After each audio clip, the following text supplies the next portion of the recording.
Hi Siri, I'm looking for a new podcast, one that preferably is hosted by a UF Hall of Famer, one that airs every weekday that would bring me everything I need to know about the Florida Gators, including news, analysis, and opinions. Siri, is there such a show? Have you heard of Pod Up with Matthews in the Morning on Facebook, YouTube, Twitter, or any podcast platform? Oh my gosh, why didn't I think of that? UF Hall of Famer Shane Matthews has a show every weekday. I'm going to go check it out tomorrow. Thanks, Siri. Good morning. Welcome to a Wednesday edition of the program, Pod Up with Matthews in the Morning from the Crime Prevention Security Systems Studios. Glad you're along for the ride. Tell your friends and family. Go wake up your neighbors. Tell them to turn on Pod Up with Matthews in the Morning. Got a good program. We'll have JC here momentarily. And we'll have Mike Morgan from the SEC Network, ESPN, join us. I think Mike's on the call tonight of a Maction game. We had some Maction last night. If you missed it, let's see who won last night. I have it in here somewhere. Well, Ball State beat Kent State 27-20. And Buffalo, who's I think was leading the MAC, gets blown out. The Bobcats of Ohio beats them 45-24. If you missed it also, the Phillies take a 2-1 lead over the Astros in the World Series. And game 4 tonight in Philly. I think we have Corn Dog now. He stayed up late last night watching athletic events on TV. Yeah. Good morning, JC. You're on the Titan MR Hotline. How you feel about that? Well, I love seeing what happened to the Astros last night. None of that bothers me whatsoever. Not a Phillies fan, but I will not root for the Houston Astros, who cheated the Yankees out of a World Series championship. So, no, go Phillies. And I'm glad we have a friend up in Philadelphia. God bless you. I like guys who make effort, and he makes an effort to go watch his team play. So we have to appreciate that. So he's up. What did this fellow pay to get into this ball game? You got any idea? I bet you this fellow paid probably in the neighborhood of $500 or $600. But he had to buy like 3 or 4 tickets. He paid way more than that, in my opinion. Well, no, I mean per ticket. Yeah, no, I was saying per ticket. I'm sure he did. Absolutely. I mean, there's no doubt that that's the biggest show in town, and certainly, that city is loving life right now in the sports world with the Eagles potentially, the bbest team in the NFC. How are the Flyers doing? I know it's early in the year. Are they working down? They are working out pretty good right now. I think they're 5-2, 5-3. I mean, they're starting out. The thing with basketball and hockey is it just gets started. It's just gotten started. Right. But listen, the Eagles, dude, that as well as I do, that's a tough looking team right there, man. Jeez. But has anybody? Yeah. Did New England, Boston, the Patriots, the Celtics, and the Bruins all win in the same year, or no? Has anybody ever done it? If it did happen, it would have happened in 2011 because that's when the Bruins won the Cup the last time they won it. So I don't think the Celtics won it that year, but I do know, and I think the Red Sox and the Patriots have certainly won it in the same year. I think that's the case. Yeah, I think the Red Sox. Oh, I forgot about the Red Sox. Yeah. I mean. Yeah. Okay. Real quick on Facebook Live, Andy asked Shane, who were the 3 guys in the photo with you yesterday in Orlando? Is our head coach Terrell Buckley, Lamar Thomas, who played at Miami, who actually is from Gainesville, Buchholz, JC. He's a Bobcat. He's a Bobcat. Sure is. Tony Carter. Tony is a defense coordinator. I'm not sure. I think he went to Florida State. I'm not 100% sure myself. So we had to do a photo shoot down there for some reason. Oh, that's good. That's good. I know that's exciting, man. I saw a picture of Bob Stoops standing in the old Texas Rangers stadium yesterday for the I think they're the Arlington Renegades. Renegades. And they're going to play in the stadium that did not get knocked down when the Rangers moved out of there. The old ballpark in Arlington. So that's they're not called Dallas because the last time the XFL was there, they were the Dallas Renegades, but since they're playing in Arlington, it's a big issue out there between Arlington and Dallas. They're going to be called Arlington. All right, we got a text on the Titan MR text line. Well, I might go see the Arlington Cowboys play on Thanksgiving. Arlington Cowboys are playing I think it's the Giants, the New Jersey Giants, and the Arlington Cowboys. That's pretty much what they are. Text here says, "Hey Shane, since the NCAA has lifted the limit of 25 commits in recruiting this year, which I was not aware of that. Do you think the Gators will take more than 25 or take more transfers instead? I'm telling you right now, they're going to take a bunch of dudes, and I would go transfer. I would sign who you can sign, and then I'm going to find dudes that I have watched play actual football at a collegiate level. I don't care if it's Division II. At least you've seen them play at the next level and enhance your roster. I mean, that's what Tennessee's done. That's what several teams have done. Well, and you can change your roster very quickly. How do you think Virginia Tech's feeling right now? They lost Hendon Hooker. There's somebody else. Look, I think that's exactly what Florida has to do, QB. And I want to bring some good news to the Gator Nation as it relates to Billy Napier, because for some reason I'm hearing his name more than I should be right now. And that is in a light that I don't want to hear it. And that is Coach Napier. Well, let me just say this.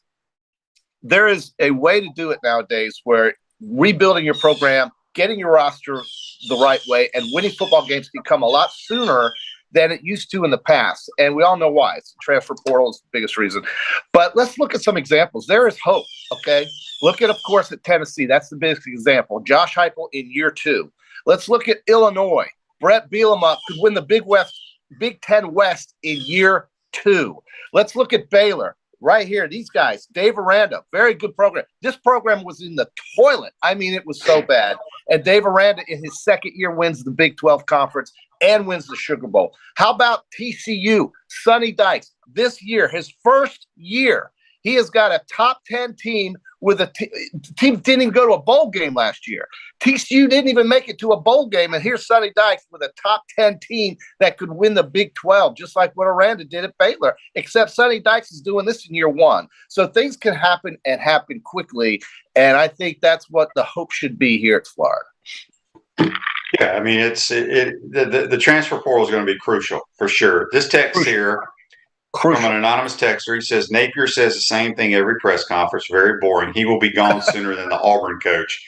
Playing AR will be his undoing. Now, that's true, but he is not going anywhere, people. Here's the thing that just blows my mind. And we're going to talk about the rankings that came out last night. Okay. JC, we said here, I don't know what you predicted before the season, and I can't remember if I actually publicly predicted a record. Okay. But the Gators so the media picks their all SEC teams, and the coaches pick their all SEC teams, right? Okay. The coaches watch tape nonstop year round. The media never watches tape. That's right. My point to the story is, in the first 3 teams of all SEC predictions, I believe the SEC coaches had one Gator on 3 teams. And I want to say it was Osiris Torrance. Okay. So that right there tells you, from a talent standpoint, what every other slap coach in America or in the SEC thinks about the talent at the University of Florida. Okay. It's in writing right there. Okay.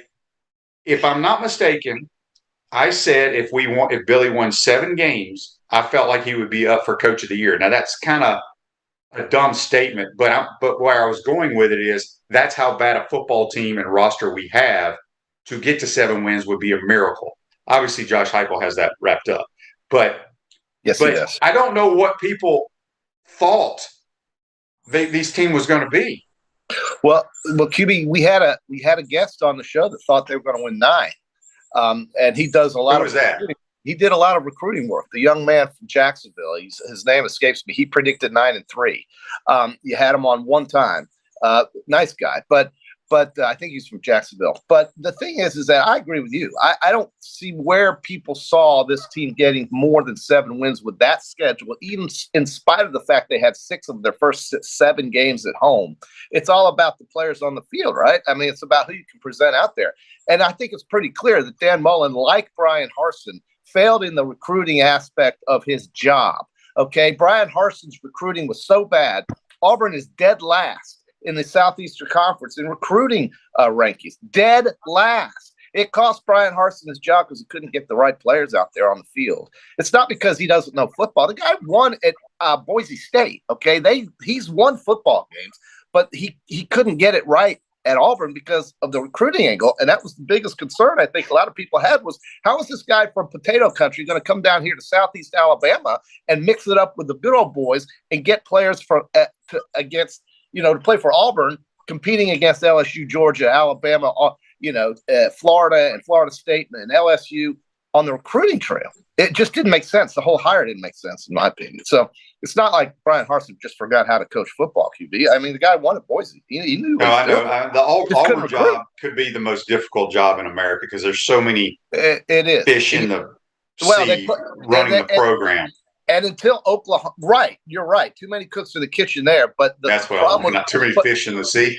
Yeah, there's a lot of those. But QB, I mean, come on, they play Georgia and Alabama every single year, and that will always be the case until Oklahoma and Texas come into the conference and potentially change the way things are scheduled. I don't think Auburn will ever not have Alabama on the schedule. But think about this, man. Last 5 years, Auburn has always had to play Alabama, Georgia, always, every year. Who does that? No other team in the country has had to do that. It's a hard place to win at. All right, we got this text from Dave from Macon. He says, love hearing you and JC go at it. Really good stuff. Okay. AR is no different than a flashy high school shortstop that makes ESPN web gems that excites college recruiters. If that kid can't make the routine defensive plays, he ain't playing shortstop for a Power 5 program, period. AR is not dependable making routine throws, period. Also, I think he lacks the quarterback football IQ. Case in point.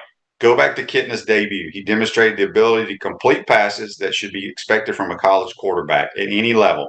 Like you, I like Anthony, but Napier needs to figure out quickly who his quarterback's going to be. You can't win the SEC or anywhere else without a consistency, high-performing QB, period.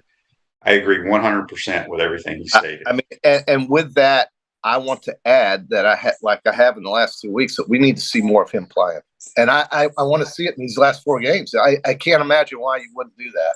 So I just don't see it happening. Are you in the market to buy or sell your home? Doreen Weeby, a realtor with Caldwell Banker, M. Paris, will value a fast, friendly, reliable service. Call her today at 352-562-1411 to help your dreams come true. Speaking with JC on the Titan Hotline, we'll have Mike Morgan from ESPN get his thoughts around the country, get his thoughts on the college playoffs that were revealed last night. Anything jump out to you last night with the rankings? No, I think it was exactly the way it should have been. Not that this is that important right now, although I guess it is in a way. But Tennessee being one makes sense to me. I don't think Georgia really, it matters whether or not they're 2 or 3. They're going to play this weekend, and that will switch the order if Georgia were to win. And here's the thing for Georgia. They better win against Tennessee this weekend because their schedule and their non-conference schedule and I shouldn't say that. Let me just go back. Georgia's resume, if you will, if they were to lose to Tennessee at home, would hurt them more than I think if Tennessee were to lose to Georgia in a close game there.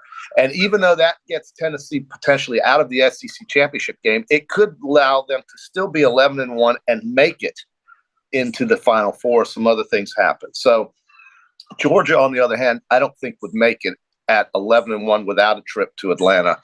So Tennessee, to me, this is their SEC championship basically right now, and then they have to do it again in December. But big deal. I mean, Alabama's had to do that with LSU for years. It's just the way the conference is. It's so competitive. But as far as the rankings go, QB, I don't think there was anything surprising. I guess some folks were upset that Alabama was 6th and TCU was 7th.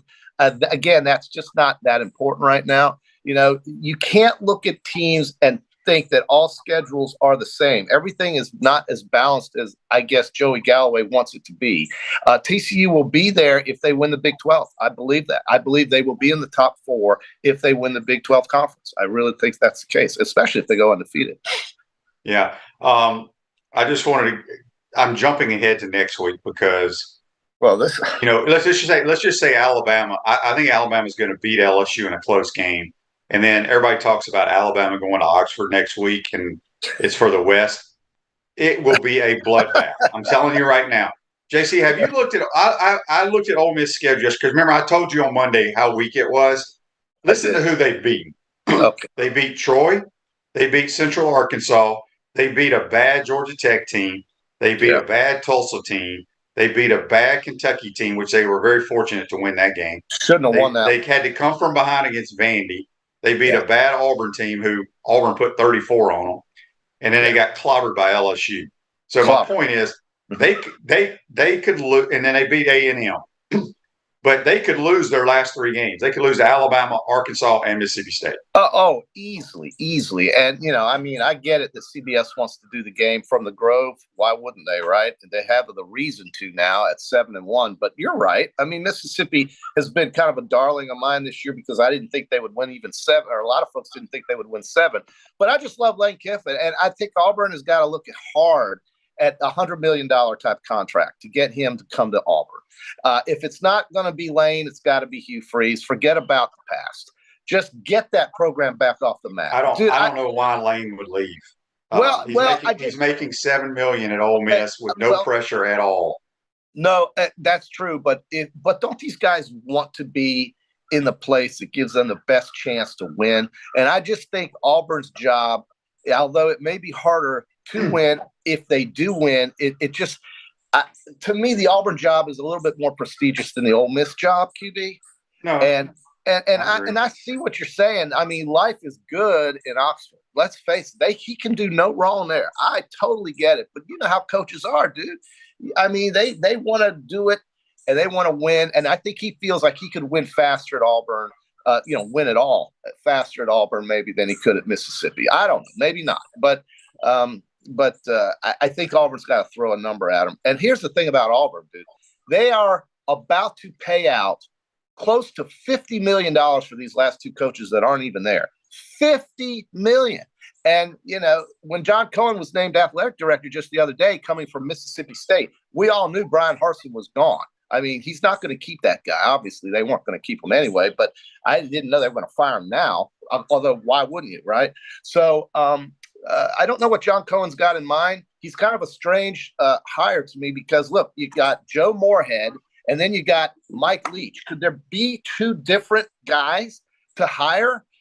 Who does John Cohen like? What kind of AD is he when you hire a guy like Joe Moorhead, who's about as exciting as a bump on a log, and then you've got Mike Leach, who talks about, marriage proposaling and things like that after a game on the field.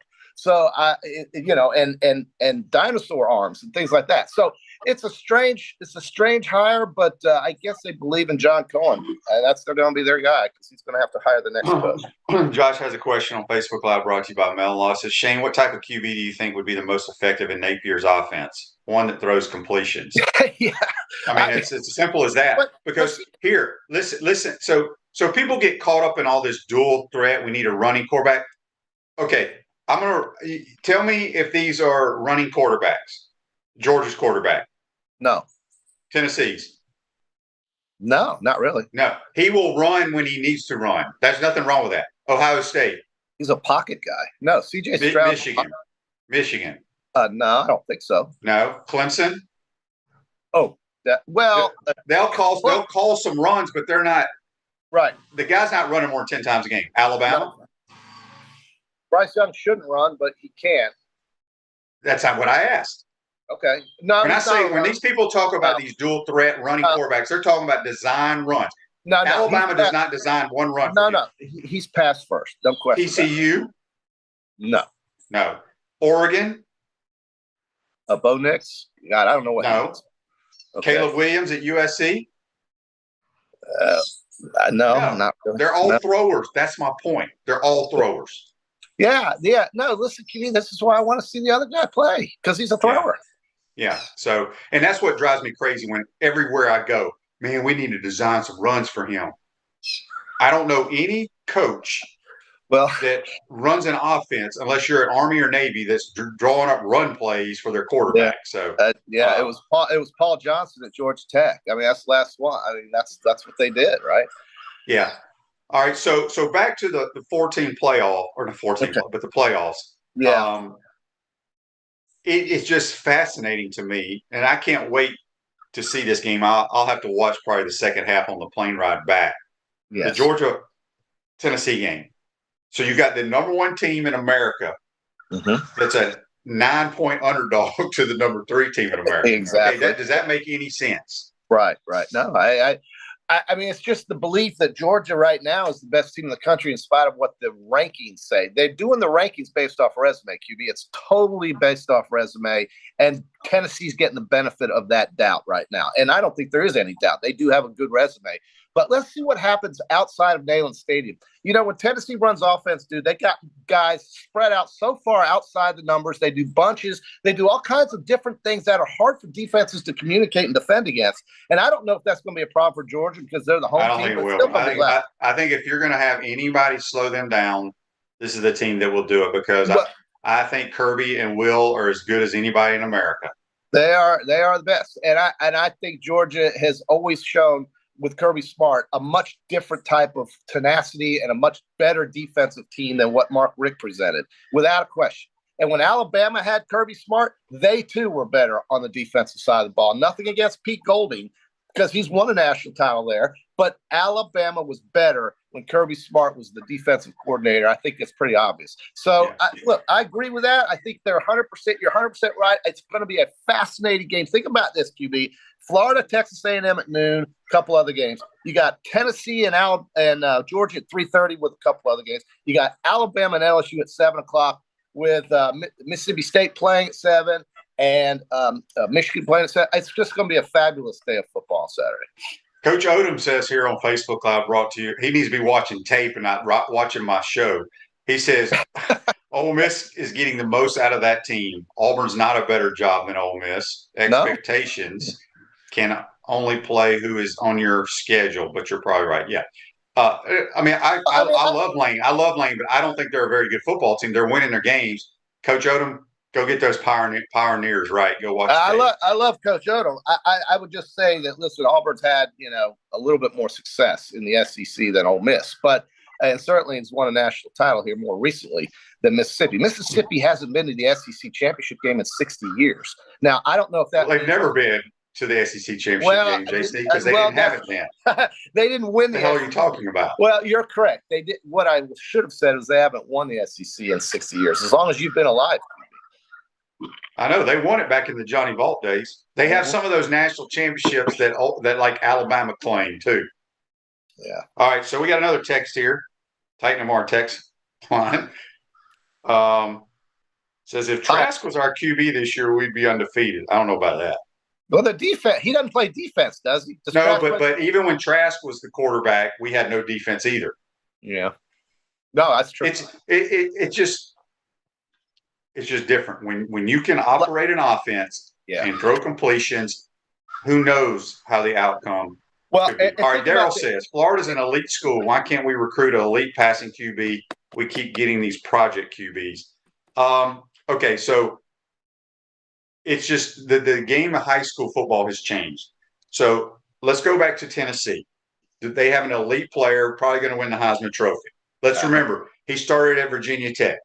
Yes, he did. Transferred from Virginia Tech to Tennessee. Josh Heupel was not his coach. No, he wasn't. Josh Heupel takes the job in year one and starts another transfer from Michigan called Joe Milton. Right. Joe Milton is a big, strong-arm guy. Yes. That could hit the broadside of a barn. No. They bench him. The Florida game last year, the rest has been history. So it's all about being at the right place at the right time and getting lucky. Do I think we go to the portal? Absolutely. I think we go to the portal and we sign as many guys, doesn't matter what position it is, that can help the Florida Gators next year. Well, and the one common thread of those three schools that I mentioned at the beginning of the segment, Sonny Dykes has got a quarterback back Dugan. Tennessee has got a quarterback, Hendon Hooker. Illinois has got a quarterback, Tommy DeVito. And transfer from Syracuse. Right. And now we have, and then Baylor, when they won the Big 12 championship last year, had a pretty damn good quarterback. So to me, you're right. The quarterback has to start there. But my point is that it can happen a lot quicker, and we've got examples of that being the case. Now, but back to Daryl saying Florida's an elite school. That's gone away. I mean, what are we 3-13 in the last 16 SEC games? Yeah, it's 3-12. It's just got Vanderbilt. We're only 3 games ahead of Vanderbilt. It's and then Vanderbilt. It's terrible, and we're talking about an Auburn program that's been in the toilet last 2 years as well, and Florida's still worse than that in the SEC, and that's bad. One thing I want to add to this A&M game coming up Saturday, we talk about offensive problems. Up until last week they got 28 points, but before that, they had not scored 25 points versus a Power 5 opponent since the middle of last season. That was 9 games in a row. And now they've got this Connor Wegman, who is, I think, showing a lot of guts playing as a true freshman, getting hit like he did last week and getting back up off the mat and playing hard. He will play, and that's going to be their guy. And A&M, and Florida. Well, out of the quarterbacks that A&M has played this year, my eyes tell me he's the better one. Now, will that translate in the future? But just for this year, they've had problems scoring, man. They've had a lot of problems, and they got 28 with a late touchdown last week against Mississippi, but that hadn't happened in 9 games prior to. I mean, we're talking about 25 points, QB, in college football. I mean, you got to score. You can't win without scoring. All right, we got Mike Morton. He's waiting patiently. I love Mike. JC. I love Mike. I want to know what Mike thinks too about the rankings, and not that it's a big thing because listen, this is an ESPN production, but I want to know what he thinks about the Georgia-Tennessee game and whether or not it's more important for Georgia or Tennessee, because I think Tennessee, even if they lose in a close game, could still make the Final Four. So we'll see. All right, that's JC. Join us on the Titan More Hotline. We're going to come back. We'll be joined by ESPN's Mike Morgan. You're watching and listening to Pod Up Matthews in the Morning. We want to take this moment to thank all our sponsors who keep the show going and pay the bills. Our premium sponsors are Crime Prevention Security Systems, large enough to serve you, small enough to care. Titan MRI, Gainesville's only locally owned and operated MRI facility. Meldon Law, the only official law firm partner of the Florida Gators. Peachland Dental, Gator Nation's first choice for dentistry in Port Charlotte. Comfort Temp, comfort is our business, peace of mind is our promise. QC Kinetics, live pain-free with QC Kinetics. Our gridiron sponsors are Auto ER, UF Bookstores, Celebration Point Town Center, Chris Doring Mortgage, Silverback Concrete Co., Ruse Ogra State Farm Insurance, Doreen Wiebe Realtor Caldwell Banker MM Parish. Our touchdown sponsors are Campus USA Credit Union, Adams Rib Company, Gator Dominoes, Celebrate Primary Care, Gator Bait Media, Okido America, Style Cuts, Ironwood Golf Course, Big Mills Cheesesteaks, MB Listing, McDonald's of Gainesville, 84 Lumber, Tropical Smoothie Cafe, Avra and Smith, Dowling Signs, Baker's Sporting Goods, Silver Cube Billiards and Sports Bar. If you are interested in promoting your business on the show, visit podupwithshane.com and click the Advertise button. Again, thank you to all the great businesses that support the show. If you like what we are doing here, make sure you follow us and support the businesses that support us.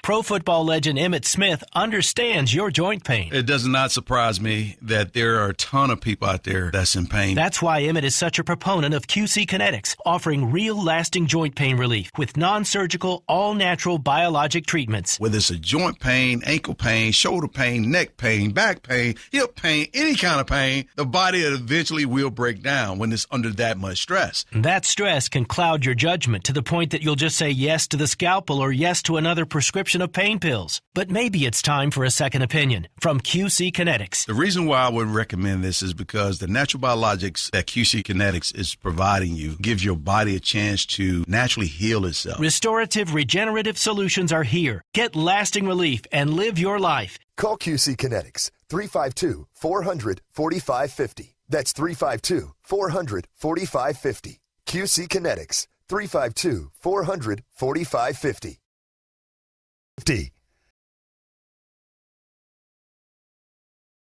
To the Crime Prevention Security System Studios, large enough to serve you, small enough to care. Celebration points where the Gators go to celebrate with premium brands like Bass Pro Shop, International Diamond Center, Regal Cinemas, Dave & Buster's, Nike, Wawa, the Gadget Guys, and the HBC's restaurant Spurrier's Gridiron Grill, now selling Head Beer Coach American Lager in draft and 16-ounce cans, available at Spurrier's, Visors, Gator Games, and select stores across Gainesville. We'll see you at Celebration Point where the Gators go to celebrate.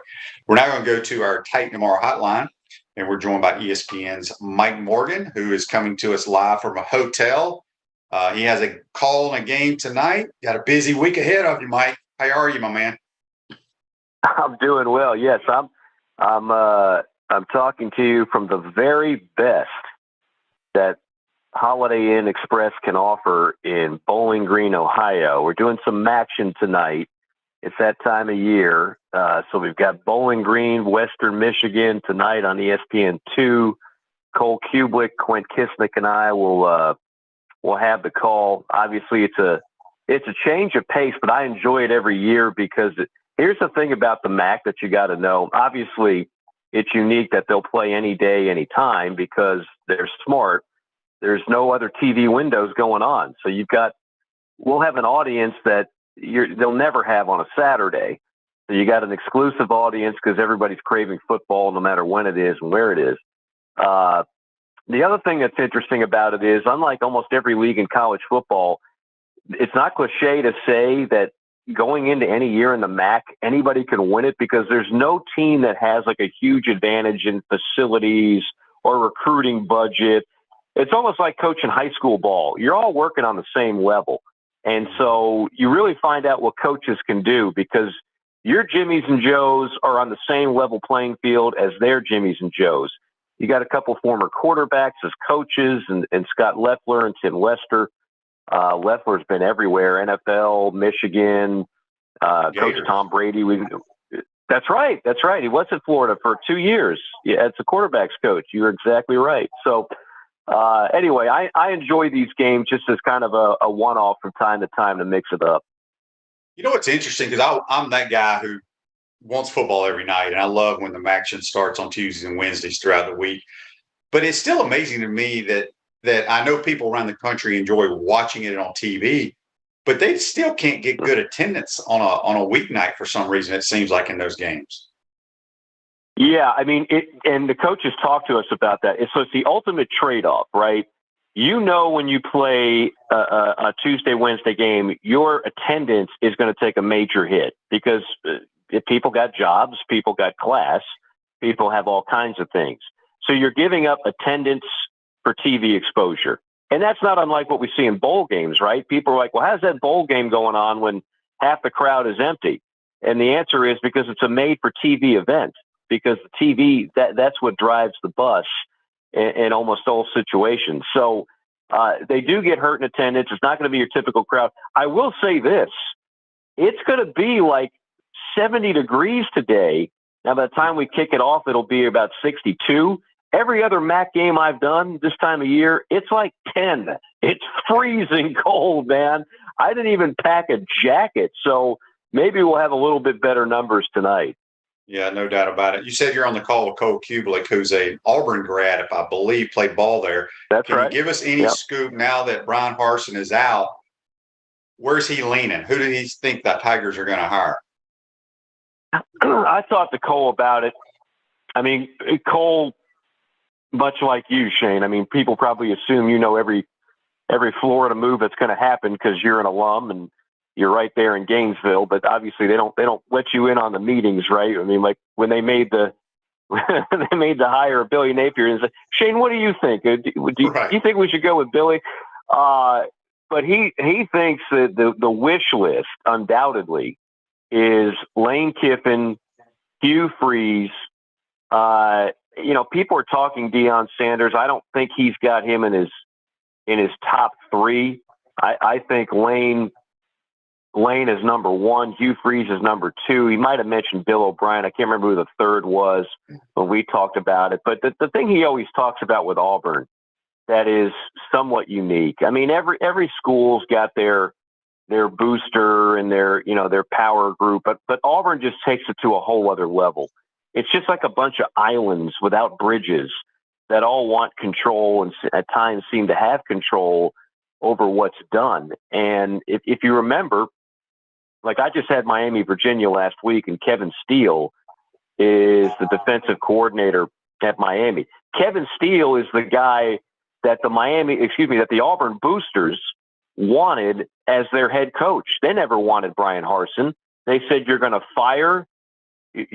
go ahead and fire Gus, and this is who you're going to hire. And the AD said, no, I'm the athletic director. I'm going to hire my own guy, and I'm going to bring in Brian Harsin. So Steele doesn't get the job. He winds up following Cristobal at Miami. Brian Harsin gets the job, and you knew from moment one he was dead man walking, and that whole thing has been a soap opera, as it's been on the Plains for about 30 years. They're trying to clean that up. And John Cohen, who I've known for years, as a former baseball coach, it was another guy who was in Gainesville for a time, but people most know as a head coach at Kentucky and Mississippi State. He leaves Mississippi State in the middle of the football season to take the job as the AD at Auburn. That to me is one of the most surprising things. The same week they're playing Auburn. Yeah, I mean that is just crazy. I in a million years I didn't see that one coming, Shane. So now he's a guy. I know. Here's what I know about John Cohen. You're not going to push him around. So you're not going to tell him who he's going to hire as the next football coach at Auburn. So that's an interesting move that says to me that Auburn is tired of having guys that are just going to kind of be that have their will imposed upon them by outside forces. Look, I am extremely curious. I don't think Lane's leaving. That's just my opinion. No inside information. I just think he's staying. But I am extremely curious if they go after Hugh Freeze, because you can't ignore what Hugh Freeze has been doing. You just have to bite your tongue over what he's done that has caused a lot of people to be cold on him. Now, if you don't get either one, now things get super interesting, because I don't think there's a third choice that everybody's going to be like, oh yeah, that's a home run hire. This is a no-brainer. But I think it's back to we're rolling the dice, which is what most ADs have to do. When Tennessee hired Josh Heupel, believe you me, that was a roll of the dice, because there weren't a whole lot of other people that were high on Josh Heupel at the time. So you're rolling the dice and you hope it works out well, but it hasn't worked out well for Auburn in a while. Yeah, I think there's only two choices here for Auburn, and they have to get one of them. I'm with you. I don't think Lane will leave Ole Miss. Lane's making a ton of money there. He can do no wrong in Oxford. Hugh Freeze is interesting because we know what went down, but put aside what he was doing personally, the other stuff, the violations, are perfectly legal now. Right. So I think I think it's one of those guys. If Auburn doesn't get one of those guys, they're going to be firing a guy in another week or another year. So, yeah, you know? that's right. That's right. And look, that you hit on the key point. I think we talked about it last week. The stuff that Hugh Freeze got caught doing in football terms, and I don't think most people care about his personal life. The stuff on the field, that's legal now. I mean, Auburn is going to be a major player in the NIL world. I mean, they already are, but they're with this next coach, whoever it is, they're going to become an even more major player. We know they're not afraid to step up when it comes to that world. And so Hugh Freeze offensively, and he'll have a chance to beat another SEC team in Arkansas. Offensively, you just can't argue. I remember being at Ole Miss when all that was going down, and I was there to do a baseball game, I believe. And there were these bumper stickers, we stand with Freeze. Like, there are Ole Miss fans that still rue the day that they ever got rid of Hugh Freeze. Now, Lane's starting to help them forget about that, because obviously Lane's had great success. Matt Luke was a nice guy, but never had a chance. And it took a little bit of time for Lane to get it rolling, as he has the last couple of years. But Hugh Freeze was actually extremely popular in Oxford, and he would be extremely popular in Auburn if they hired him. So, if you're looking at slam dunk hires, there's not many of them for Auburn right now. Hey, Chris Doring Mortgage, they do mortgage lending right, helping home buyers throughout Gainesville and North Central Florida. Call Chris Doring Mortgage today at 352-244-0840. Speaking with Mike Morgan from ESPN, brought to you by Campus USA Credit Union. Greg says on Facebook, hookers are legal now. This has nothing to do with the personal stuff, Greg. We're talking what he was doing illegally with recruits is perfectly legal now. All right, Mike, let's go back before we jump in. There's two huge games in the conference this week, but I want to go back. I know you were calling a crazy overtime game. I want to get your thoughts on that, because I don't think anybody scored a touchdown in 4 overtimes, if I'm not mistaken. Did you get to see any of the Florida-Georgia game? Oh, yeah. Yeah, absolutely. I mean, look, I think you and I had this game pegged for what it was going to look like and what it was going to be. I give Florida credit for not laying down, for making a valiant comeback, and at a point in time making it a game. But that defense was not going to stop Georgia's offense, not this year. So your only chance of winning was to have Anthony Richardson and some other people on that offense just have the game of their life and try and win a shootout, and that just didn't happen. So I can't say I was overly surprised with the outcome. I know we love to talk about, when it comes to rivalry games, all the intangibles, and you can throw the records out. And here's what I've learned over time covering my fair share of rivalry games in different states and different spots. No, you don't throw the records out, and it's not anyone can win it because it's a rivalry game. 9 times out of 10, the more talented team wins the damn game.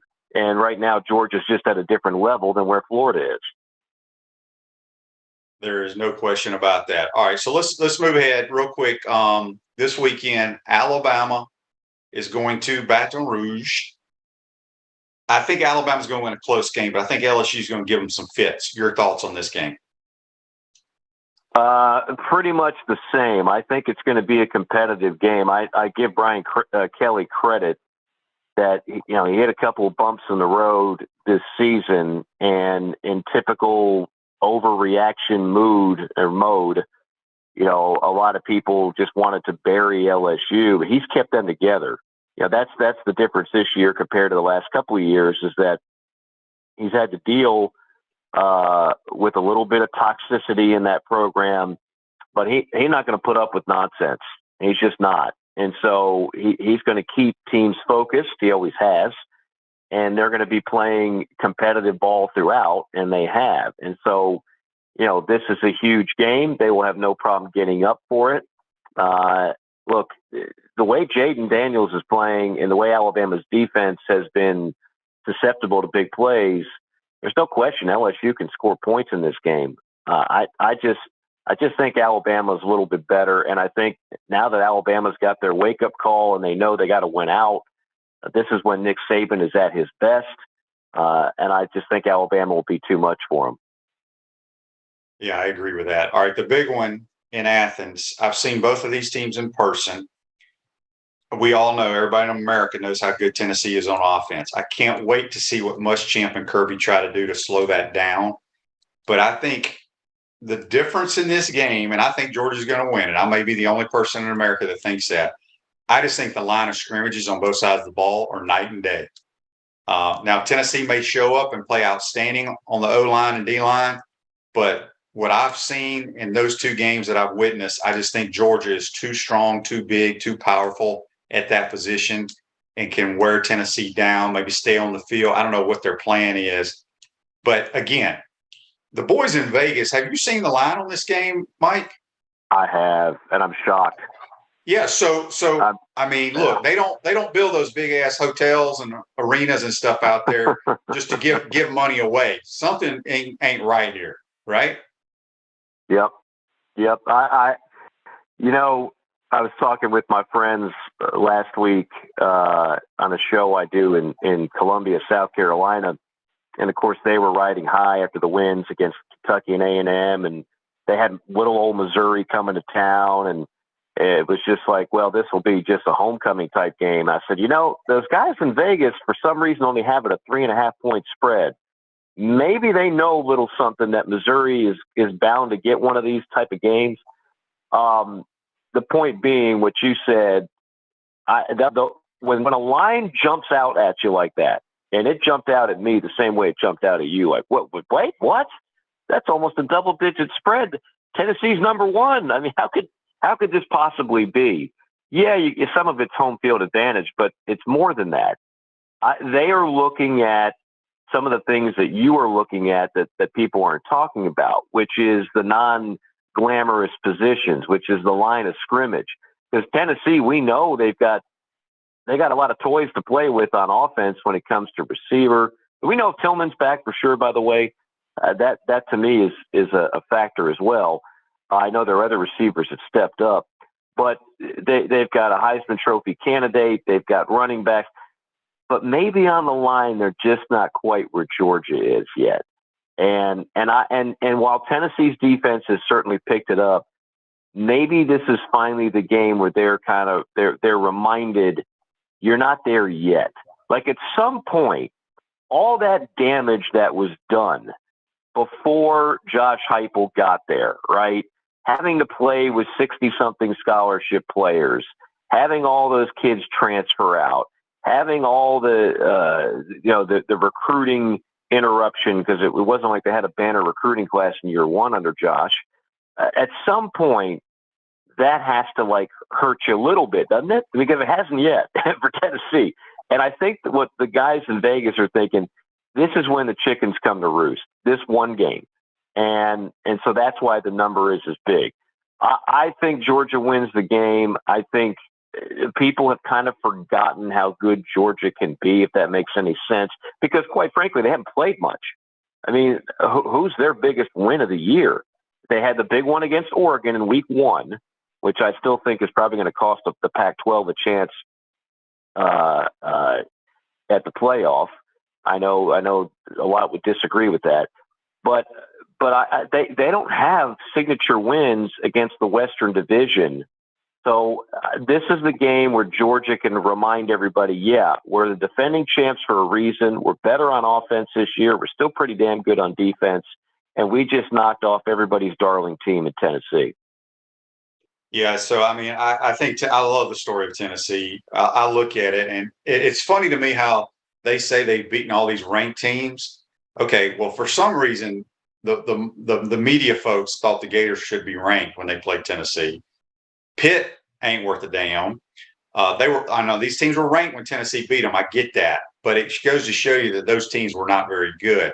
I just think Georgia's going to win the game because it's in Athens. I just think the line of scrimmage is going to play a major role in this. I don't really care who wins. I just think Georgia is going to win. I think it's more – this game is bigger for Georgia. I just think they have to win this game at home. Yeah. Agreed. I got a couple Facebook Lives here. Daryl asked, Shane, what do you and Mike think about Billy dismissing Brenton Cox? I was not surprised at all. Wish him well, have nothing against him, but has done his own thing way too much for too long. Yeah, and this is something, when Billy Napier got the job, he probably thought he'd have to do a little bit more of, right? Like that there was going to have to be kind of like what I was talking about with Kelly at LSU. When you take over and things have kind of gotten into a whirlwind of bad, you're going to have to make tough moves like this. You're going to have players that are disruptive. And so this kind of is par for the course when you take over a job. So I wasn't surprised. Okay. So before we move on, I got a couple questions for you. Brandon has a question for me. He says, Shane, you've mentioned NIL as the reason we don't try another QB or move on from AR. If it wasn't from a broken ankle with Franks, we probably would have never seen Trask on the field. Why do these head coaches, especially you, have hitched their wagon? Look, that's just, I don't know a fact. Here's the deal. I just know that it's year one for Billy. If he'd been here for a couple of years and was established and had his culture built, I think he would have changed quarterbacks by now. I'm just saying with NIL, kind of this being the first year where all these schools kind of have this position is slotted to make this, this, and this. That's just my personal opinion. I have no inside information on that. I just feel that's kind of how it is. And, I think Anthony's going to go pro, which I think will be very good for our program. And so I have no information on that again, people. That's just my thought. Mike, do you have anything to chime in on all that? Well, you know better than me what's in that backup room, right? Like, is there a guy there that can immediately step up and give? And I really, he's got a great point. Like, we didn't know Kyle Trask was Kyle Trask until you had to put him in there, right? And so, and I think if you've been around the Florida program as we have, it's in our DNA going back to Spurrier. When some guy isn't getting it done, you just go to the next guy. I mean, that was just, and it seemed to work pretty well for Steve. But yeah, in year one, you might be a little more reticent to do that. And look, I mean, I take him at his word. He really believes Anthony Richardson's a special player and a special talent, and he's just waiting for that to show up on the field. It flashes every now and then, but there's certainly plenty of room for improvement. Yeah. A couple more here, then we'll get you out of here, Mike. This is from Brent. He says, we keep hearing or saying that Billy's going to bring in better talent. I hope he does, but I believe it was Frank Frangie that said Napier's class is number 9, exactly the same as Mullins. So I'm a little worried. Here's the difference. Okay. The best players, and somebody pointed this out on my show the other, Mike, the best players on the Florida football team that have produced this year are Osiris Torrance, Montrell Johnson, Ricky Pearsall, Chris McClellan, and a couple other ones. Well, the common denominator are those are guys that Billy brought in and handpicked. So I do believe the guy knows talent and is going to recruit the right kind of players, get them out of the portal for us. I think it's year one. He's kind of handcuffed. Here, let's be honest too. If we want to talk about the quarterback, there was so much hype about Anthony Richardson about winning the Heisman Trophy, and the coaches saw the so-called talent that you kind of, as you said, you're waiting on it. Well, we're not going anywhere this year, so maybe he's like, you know what? I'm going to give him every opportunity, 12 games, see what he can do, and then in the offseason, we'll reevaluate the quarterback position and where we need to go. I don't know what they're thinking. Yeah. Maybe that's what they're thinking. Who knows? It's a good question, but and it's strange for me to even think of hearing about him going to the NFL, because I mean, what is it about his game right now that says he could be a passer in the NFL? Goodness gracious. But I know some people will just look at the measurables and they'll say, well, he could be Cam Newton in time. He ain't Cam Newton. I covered Cam Newton. He's not Cam Newton by a long shot right now. Sorry. He's just not. Yeah. All right. Last question. We had a bunch of people here talk about your 4 overtime call against, it was Miami against Virginia. Yeah. Nobody scored a touchdown in the 4 overtimes, Mike? I've never done a game like this in my life, Shane. The game went quadruple overtime. It was 6-6 at the half, 2 field goals each side. It was 12-12 in regulation, 4 more field goals, and then it went 4 overtimes. I had to remind myself, once you get to the 3rd overtime, you don't even start from 25 anymore. It's just alternating 2-point conversions. Wow. So at that point, just getting the ball to the end zone felt like a touchdown. But Miami finally won it on a little fade pattern or corner pattern in the end zone on a 2-point conversion in the 4th overtime to win it 14-12 or 16-14. I've never done a game like that in my life. It was just nutso, but it was one of those. It was so bad it was good. It was so bad it was funny. But it was a reminder of just how far those teams have to go to actually find an offense. The play calling for Virginia was horrendous. I don't know what they were doing. They had 1st and goal from inside the 5 3 times, didn't score a single touchdown. We're trying razzle-dazzle plays, reverse passes from the 3-yard line on 1st and goal, and then losing 12 yards. Like, what are you doing? And Miami, they didn't have Van Dyke. But honestly, like they've got issues upon issues. Mario Cristobal has got a long way to go down there in South Florida. That is not a good product right now. Yeah, and that's a good thing for the Gators. So you think FSU handles them this weekend? Yeah, I just think FSU's in a better spot. Like FSU, even if Van Dyke is healthy, FSU's offense is just more solidified. Their defense, like their program has had time to mature a little bit the last couple of years with that coaching staff. I don't think Miami puts up much of a fight. I know it's a rivalry game, but again, like I said before, a rivalry game or not, the more talented team wins, and there's no question in my mind, Florida State's the more talented team. Yeah. Well, have a good call tonight. You're on the call tonight at Bowling Green in Western Michigan, and then you have basketball this weekend. I've got, coming up next weekend, I've got basketball, Kentucky, and then I go down to Starkville. I got Mississippi State versus Georgia on radio. And if Georgia, as you mentioned at the top, that's a huge, bigger game for Georgia than Tennessee. If Georgia loses that game, I mean, they don't have any margin for error.